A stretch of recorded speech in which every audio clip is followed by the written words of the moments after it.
वैदिक हिंदी चैनल में आप सभी का स्वागत है। कल आपने पढ़ा था रस का सामान्य परिचय।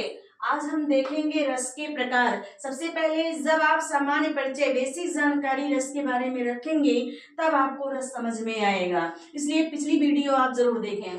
देखिए, रस अस्थाई भाव उपनाम। तो रस है श्रृंगार रस, इसका अस्थाई भाव है रति, इसका उपनाम है रसराज, इसे रसराज नाम से भी जाना जाता है। देखिए, हास्य रस का अस्थाई भाव है हास, उपनाम इसका कोई भी नहीं है। वीर रस का अस्थाई भाव है उत्साह है, और ये जो है क्षत्रिय धर्म के सौंदर्य के लिए माना गया है। अगला है देखिए रौद्र रस, रौद्र का अस्थाई भाव है क्रोध, इसका कोई भी उपनाम नहीं है। अगला है विभत्स रस, जिसका अस्थाई भाव है जुगुप्सा घृणा।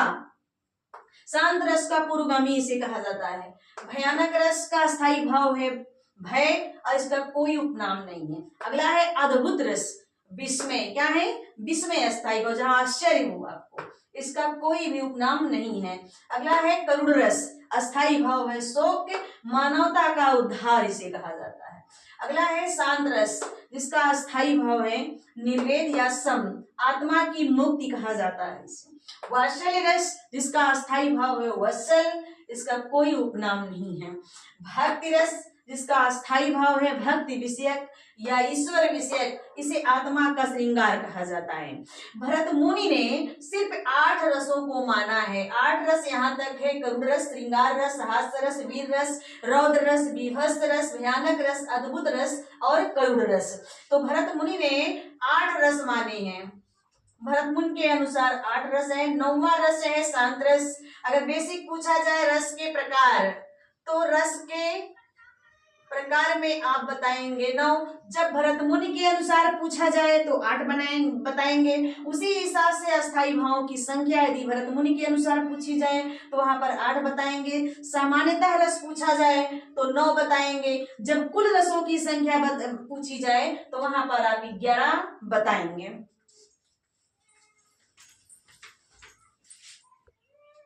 श्रृंगार रस, व्यक्ति के शरीर में विभाव, अनुभाव और संचारी भाव के संयोग से जो रति नामक अस्थाई भाव उत्पन्न होता है उसे हम श्रृंगार रस कहते हैं। श्रृंगार रस के 2 भेद होते हैं, पहला है संयोग, दूसरा है वियोग। वियोग को विप्रलंब श्रृंगार भी कहा जाता है। संयोग का अर्थ ही होता है मेल। जब 2 चीजों का मेल होता है, 2 वस्तुओं का, 2 मनुष्यों का, तो वहां पर क्या होता है, संयोग होता है। जैसे पति पत्नी, नायक नायिका का आपस में मिलन दशा का वर्णन, यही से जो है आपका परिभाषा क्लियर हो जाएगा। देखिए, जहां नायक नायिका के मिलन अवस्था का चित्रण किया जाता है वहां संयोग श्रृंगार रस होता है। जैसे नायक नायिका का एक दूसरे को एकटक देखना, आलिंगन करना, स्पर्श करना आदि। जैसे उद्दीपन कारक है इसके बसंती वातावरण, खूब सुहाना मौसम हो, देखिए सरोवर, तालाब, चांदनी रात, एकांत स्थल आदि उद्दीप्त करने के साधन होते हैं जो आनंद में वृद्धि करते हैं। उदाहरण है राम रूप निहरत जानकी, कंगन के नग की परछाई, यत सब सुधि भूल गई, कर टेक रही पलटरत नहीं। जब भगवान श्री रामचंद्र जी का विवाह हो रहा था, श्री रामचंद्र जी जब मंडप में जाते हैं तो उस समय सीता लोक लज्जा के कारण उन्हें ठीक से नहीं देख पाती हैं, उनको निहार नहीं पाती हैं आमने सामने से, तो अपने कंगन के नग की परछाई में उन्हें देखती हैं और उन्हें देखते देखते अपनी सारी सुधि को क्या करती हैं, भूल जाती हैं। कर टेक रही पलटारत नहीं, कर को टेक करके वो देखती रहती हैं, एक पल भी अपनी निगाहों को उन्हें देखने से नहीं फेरती हैं।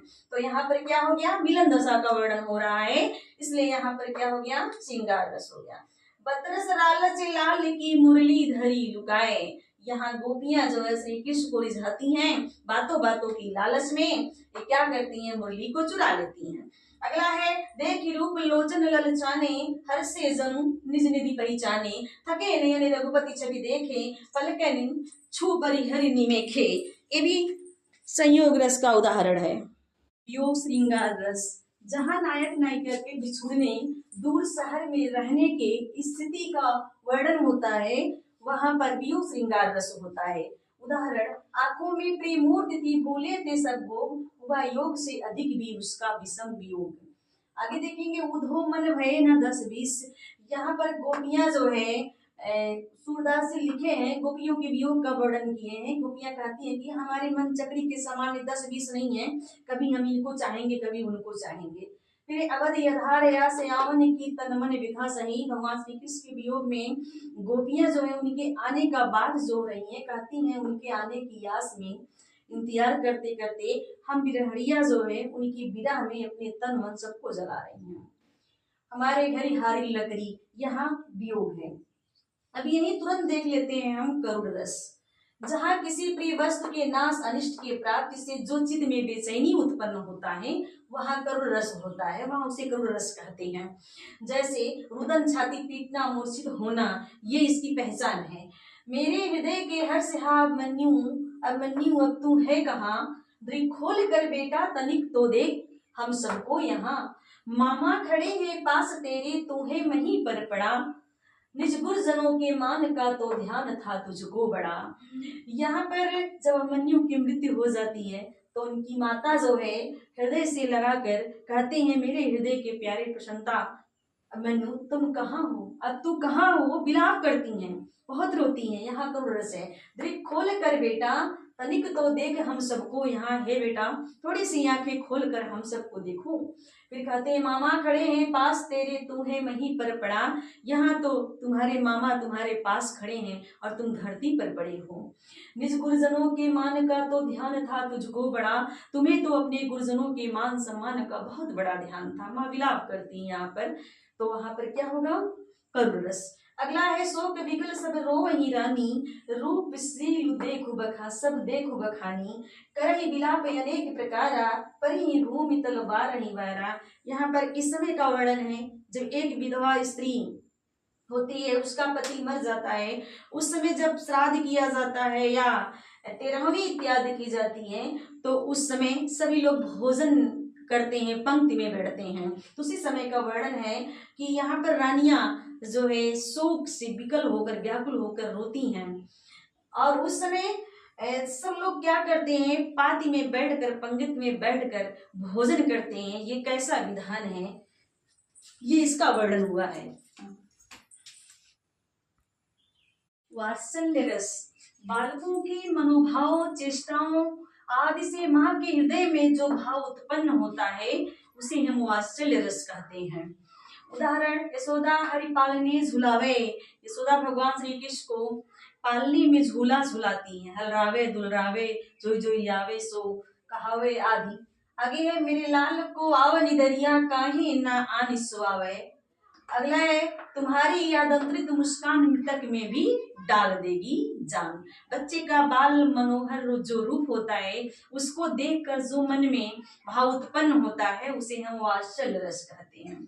शांत रस, संसार की अनिश्चितता यौन दुख की अधिकता को देखकर विरक्ति या वैराग्य उत्पन्न होना ही शांत रस होता है। पहचान पछतावा, तुलसी केशवदास ने अपनी रचनाओं में शांत रस का विवेचन किया है। आगे है उदाहरण मनरे तन कागज का पुतला लागे बुध विनसी, छिन में गर्व करे क्यों इतना। अर्थात मन जो है कागज का पुतला है, क्षण भर में इसका विनाश हो जाएगा, हमें गर्व किस बात की, हमें गर्व नहीं करना चाहिए।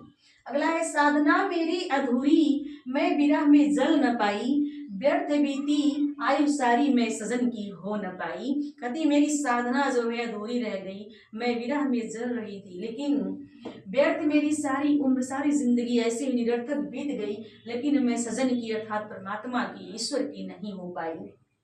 अगला है विवश रस, दुर्गंध युक्त वस्तुओं रुधिर चर्बी घृणित कार्यों को देखकर चित्त में जो घृणा नामक स्थायी भाव उत्पन्न होता है उसे हम विभत्स रस कहते हैं। पहचान है थूकना, नाक बंद करना, मुंह बिगाड़ना। आप रास्ते से जा रहे हो, कहीं कुत्ता बिल्ली इत्यादि देखते हैं कि मर गए हैं तो बदबू आती है तो आप नाक बंद करते हो, आंख बंद करते हो, भाव में नाक इत्यादि को सिकोड़ते हैं, तो वहां पर क्या होगा विभत्स रस।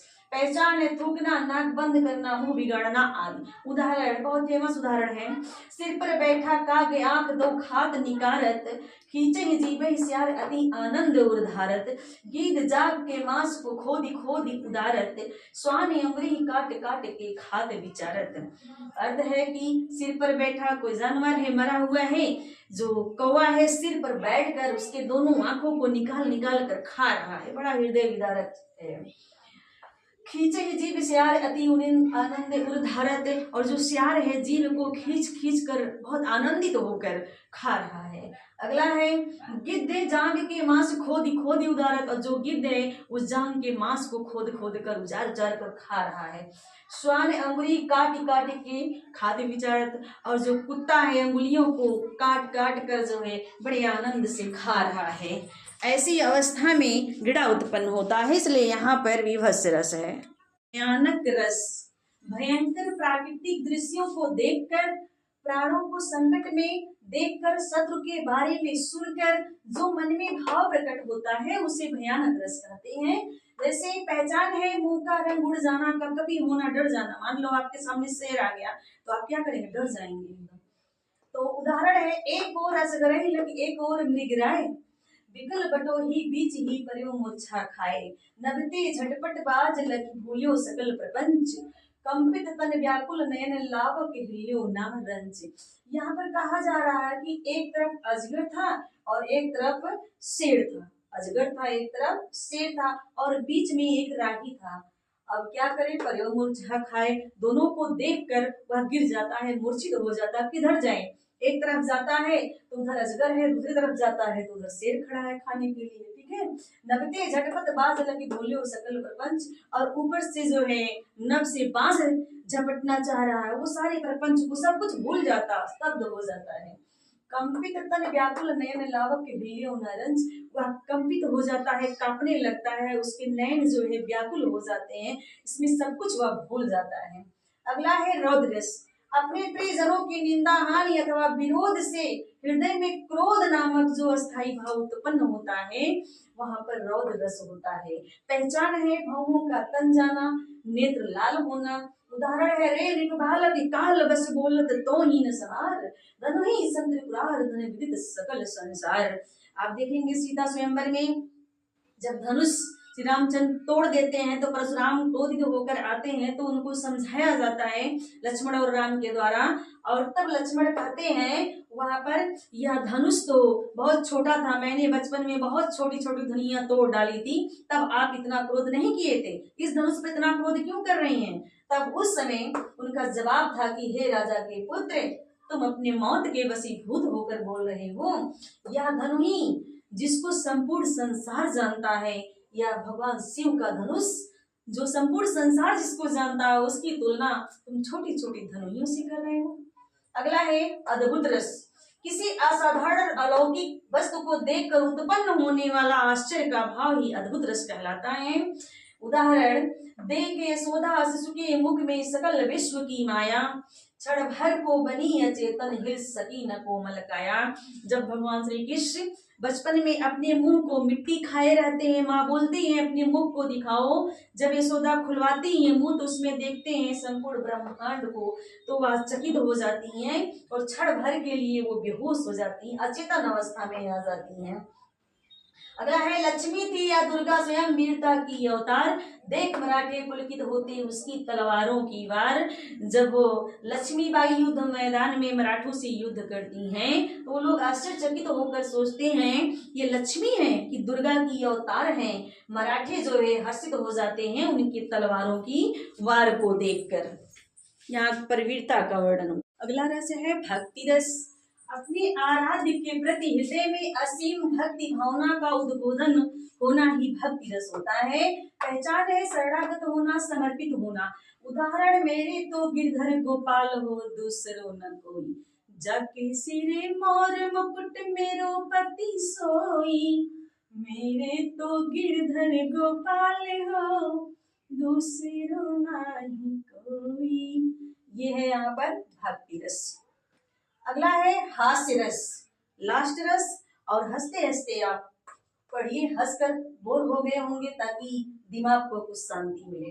देखिए, किसी व्यक्ति की विकृत गाड़ी, विकृत वेश, आकृति, चेष्टा आदि को देखकर जो मन में हास नामक अस्थायी भाव उत्पन्न होता है उसे हम हास्य रस कहते हैं। उदाहरण है, जब धूमधाम से जाती बारात किसी की सज धज कर, मन करता धक्का दूं दूल्हे को, जा बैठूं घोड़े पर।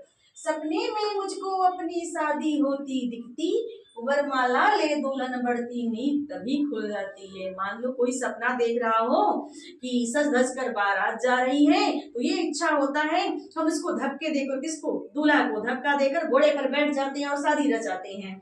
और इतने में जब जो है वरमाला को लेकर दुल्हन आगे बढ़ती है तो नींद खुल जाती है, तो उस समय क्या होता है, हंसी आ जाती है। धन्यवाद। चैनल को लाइक करें, सब्सक्राइब भी करें, शेयर भी करें।